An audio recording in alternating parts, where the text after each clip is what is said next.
Welcome to the House of Dior.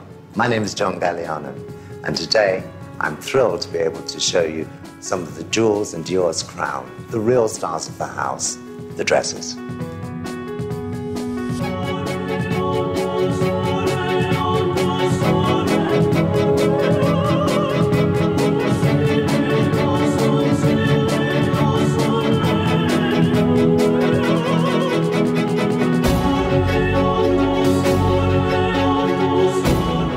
La Jolie Victoire. The inspiration for the 100th anniversary of Mr. Dior. She was one of his favorite cabine models, one of the first of her kind, unclassical in a way, and epitomized the youth of that time in Paris. And I loved the idea to take her esprit, her spirit, as inspiration.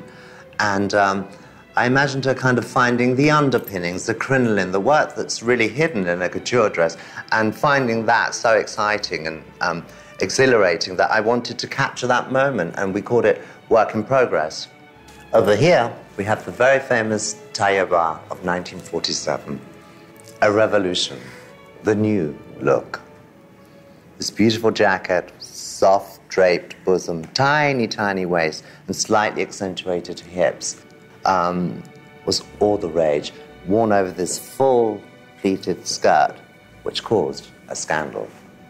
And over here, we have another new look, La Cocotte. Incredibly streamlined silhouette, slightly gathered, accentuating the hips, very simple fastening, single-breasted opening, top collar in black, again moulding the bosom, and then this extraordinary workmanship at the back here, which gives it this very, very edgy, very kind of contemporary look. And here we have one of the first dresses I did for the House of Dior, thinking about Mr. Dior's blooms and his love of gardening, and I started to venture into a more oriental garden, using the bias cut technique, which I love working with. It's like working with liquid mercurial oil, and fond memories of that one. And then we have another new look, a reinvention, Chiquita, autumn-winter 2003. Here, I'm playing with the mix of both masculine tailoring and the very feminine fluid, and almost trying to evoke the passion, the discipline, the sound of flamenco. This was inspired by one of my research trips to Venice and Tuscany, which rekindled my passion for Renaissance art. And here you can see we took direct inspiration from articulated pieces of armor, again mixing that very taille, synonymous with the House of Dior, and the more flou skirt. I wanted to turn couture on its head. This is Natalia's outfit from a collection that was subsequently known as Le Clochard. It was actually inspired by the ragtime balls in 1930. And the main artist that inspired me here was Egon Schiele.